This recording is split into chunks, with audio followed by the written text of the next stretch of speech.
Welcome back, Raider Nation and my champions. Super Bowl 55 is in the books, and we are in full off-season mode. And you know what that means?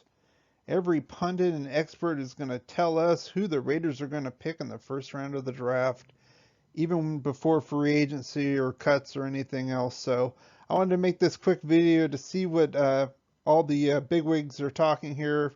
ESPN, NFL, and Pro Football Focus, who they think we're going to be selecting in the 17th overall pick.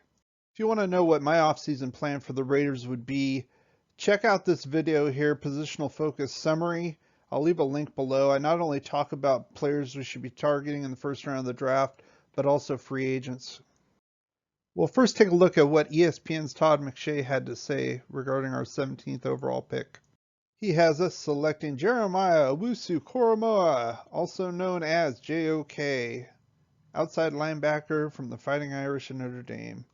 His reasoning is that he's a versatile linebacker. He can play the run and the pass equally well, fills a need that we have at linebacker, and he's a playmaker that the Raiders are desperately needing on the front seven.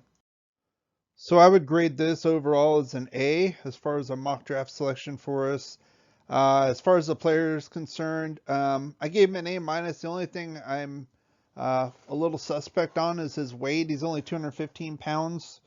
Generally, outside linebacker that we're going to want to use maybe as a Leo, like a 3-4 versatile type linebacker. They're around about 250, 260.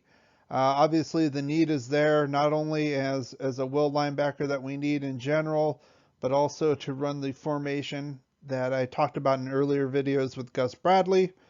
And the likelihood, I say, is pretty high, given all those reasons. So not bad, Todd. So let's see what Todd's counterpart at ESPN, old Mr. Wavy Hair, had to say.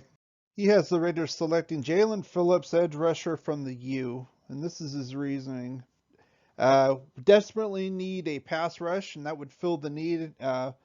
I put here his mixed messages. In his comments, he put that he didn't feel there were any dominant pass rushers in this draft, but Phillips would be his top rated edge prospect, rated probably mid-first round. And then the issue obviously he transferred from UCLA before. He's had concussion issues, so that could be a factor as well. Overall, I give this one a C. That's probably being nice. Player-wise, he's not bad. As far as an edge rusher, I have an issue with that. A need, yes. You could say that's an A need. Here's where I have an issue here as far as the probability. If they do draft this guy, especially in the first round, they're basically saying Clelin Ferrell is a bust. That's the way I see it. It's a 4th overall pick. They're already looking for a guy 2 years later. And with Max Crosby maturing, I mean, he's good on the other end.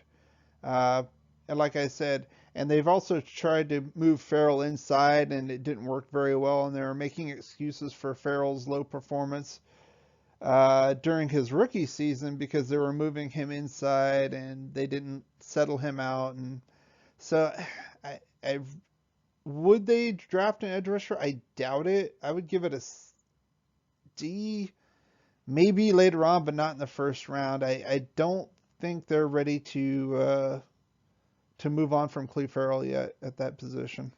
Next, I want to take a look at what the NFL official website had to say on this, and I caught an article from Chad Reuter, and this is what he had to say on who we're going to be selecting. As with Todd McShay, he too also has us slated to select Jeremiah Owusu-Koramoah. His reasonings were as follows. He called him a quote-unquote football player, kind of like a Gruden grinder, somebody the organization Gruden Mayock would want to target. Obviously an upgrade on the front seven that we need, and a solid versatile linebacker. And obviously the grades would be the same as far as this mock as it was for Todd. I also took a look at a couple of articles from Pro Football Focus. The first from Michael Renner, who is their quote-unquote lead draft analyst. He has us selecting Nick Bolton, linebacker from Missouri. And here's why. He says he performs that leadership role, which I do not argue. He's a big hitter, and he is the number 2 ranked linebacker in this draft by PFF, right behind Micah Parsons, who Michael Renner has going ninth overall to the Lions. I gave this one a C overall grade. As a player, I don't have an issue with him. The big thing is the need for me is that he's basically an inside linebacker. Could he uh, be moved to outside? Maybe. But if he played inside linebacker, he's very good against the run. I mean, we already have a guy like that. It's called Nick Kwiatkowski. So unless Gus is going to go to a formal 3-4, I don't really see them putting that much draft capital, first round pick, into an inside linebacker when we have so many other issues. The other PFF mock I wanted to mention was from Steve Palazzolo, and he has us taking Christian Barmore, defensive tackle from Alabama. This fills a need, obviously, with the defensive interior.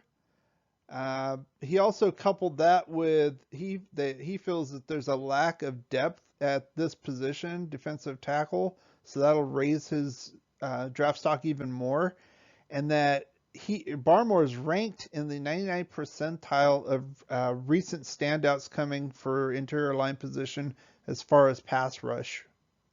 I'm going to give this mock draft pick overall of an A. Obviously, if you want to know more detail on how I feel about Barmore, I give him an A grade here, but I did make a video on the positional series for defensive tackles.